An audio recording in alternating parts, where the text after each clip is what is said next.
गद्यांशों पर आधारित प्रश्नोत्तर। दिए गए गद्यांश को पढ़कर उसके आधारित प्रश्नों को उत्तर दीजिए। भारतीय समन्वय से, साहित्यिक समन्वय से हमारा तात्पर्य से लेकर के यहाँ तक किया है, आनंद में किया गया, पर सबका अवसान आनंद में ही किया गया है।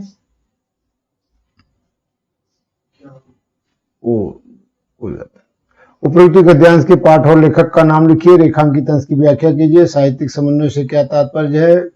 प्रस्तुत गद्यांश में भारतीय साहित्य की किस भावना पर गंभीर विचार हुआ है? कहां पर सुख दुख के प्रबल प्रतिघात दिखाए गए हैं? उत्तर पहला है गद्यांश के पाठ और लेखक का नाम। प्रस्तुत गद्यांश हमारी पाठ्य पुस्तक गद्य गरिमा के संकलित हिंदी के प्रसिद्ध निबंधकार श्याम सुंदर दास द्वारा लिखित भारतीय साहित्य की विशेषताएं शीर्षक निबंध से उद्धृत है। अथवा इस तरह लिख सकते हैं, पाठ का नाम भारतीय साहित्य की विशेषताएं, लेखक का नाम श्याम सुंदर दास।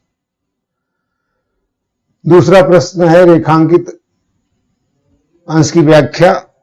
रेखांकित अंश है भारतीय नाटकों में ही सुख और दुख के प्रबल घात प्रतिघात दिखाए गए, पर सबका अवसान आनंद में ही किया गया है।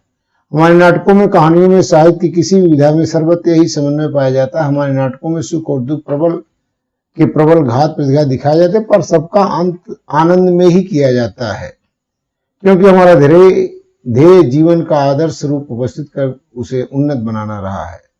तीसरा प्रश्न, साहित्यिक समन्वय से क्या तात्पर्य है? साहित्यिक समन्वय से हमारा तात्पर्य साहित्य में प्रदर्शित सुख दुख, उत्थान पतन, हर्ष विषाद आदि विरोधी तथा विपरीत भावों के समीकरण तथा एक अलौकिक आनंद में उनके विलीन होने से है। अगला प्रश्न, प्रस्तुत गद्यांश में भारतीय साहित्य की किस भावना पर गंभीर विचार हुआ है?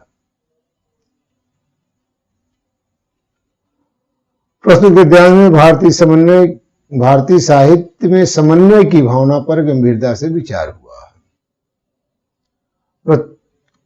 कहां पर सुख दुख के प्रबल घात प्रतिघात दिखाए गए हैं? भारतीय नाटकों में सुख दुख के प्रबल प्रतिघात दिखाए गए हैं।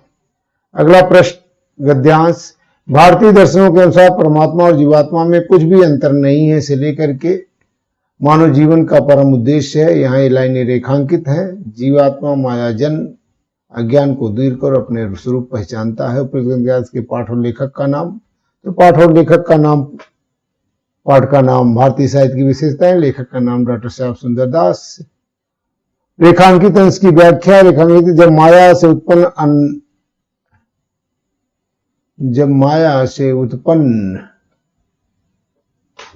अज्ञान, यहाँ नाम गलती से छप गया है, अज्ञान दूर हो जाता है तो जीवात्मा अपने स्वरूप को पहचान कर आनंद में परमात्मा में लीन हो जाता है। इससे उसके दुखों का अंत हो जाता है और वह मोक्ष प्राप्त कर लेता है। यहाँ दिया गया है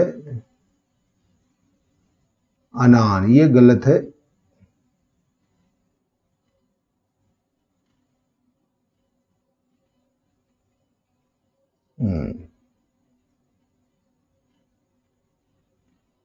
अज्ञान,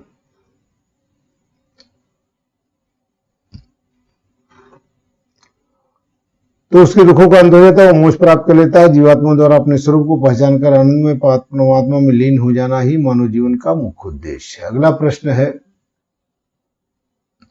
भारतीय दर्शन के अनुसार आत्मा और परमात्मा के बारे में क्या बताया गया? भारतीय दर्शन के अनुसार आत्मा और परमात्मा अर्थात परमात्मा और जीवात्मा कोई अंतर नहीं, दोनों एक ही हैं, दोनों सत्य हैं, चेतन है तथा आनंद स्वरूप है।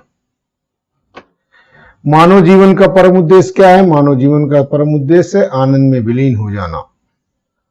अज्ञान उत्पन्न करने वाली वस्तु क्या है? अज्ञान उत्पन्न करने वाली वस्तु माया है। भारत की सस्यामला भूमि से लेकर के सुस्ता और भद्यापन ही मिलेगा। उपयुक्त गद्यांश का पाठ और लेखक का नाम।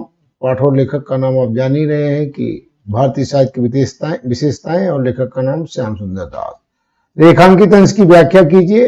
अरब के कवि से लेकर के यहां तक रेखांकित है तो व्याख्या होगा।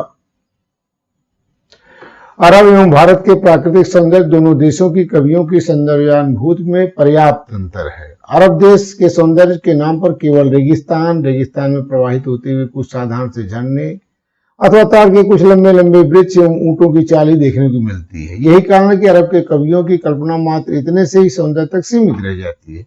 इसके विपरीत भारत में प्रकृति के विविध मनोहारी रूपों में अपूर्व सौंदर्य के दर्शन होते हैं। उदाहरणार्थ हिमालय की बर्फ से आच्छादित पर्वत श्रेणियां, संध्या के समय पर पर्वत श्रेणियों पर पड़ने वाली सूरज की सुनहली किरणों से उत्पन्न अद्भुत शोभा, सघन आम के बागों की छाया में कलकल निनाद करते बहने वाली छोटी छोटी नदियां, इन्हीं के निकट लताओं के पल्लवित एवं पुष्पित होने से बसंत ऋतु की अनुपम छटा था, भारत के वनों में विचरण करने वाले विशालकाय हाथियों की मतवाली चाल आदि।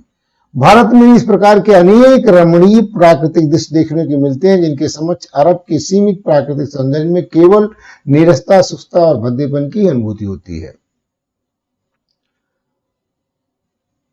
भारतीय दर्शन के अनुसार आत्मा परमात्मा के बारे में क्या बताया गया है, ये तो हो चुका है। ये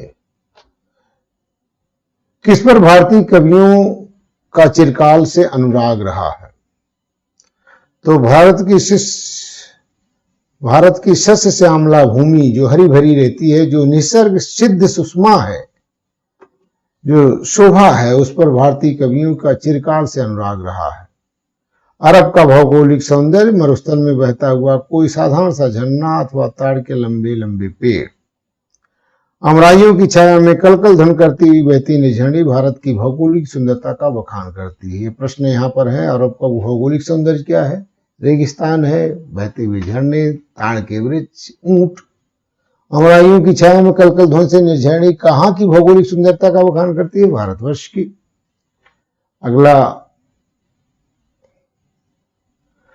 गद्यांश, प्रकृति के विविध रूपों में विविध भावनाओं के उद्रेक की क्षमता होती है, यहां से लेकर के एक देशगत विशेषता है।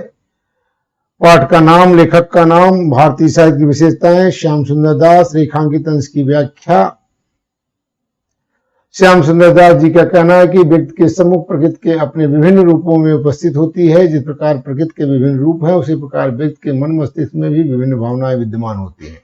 इनमें से कुछ दमित होती हैं, कुछ मुक्त। यही कारण है कि प्रकृति के विभिन्न रूप व्यक्ति के मन में विविध भावनाओं की वृद्धि करते हैं।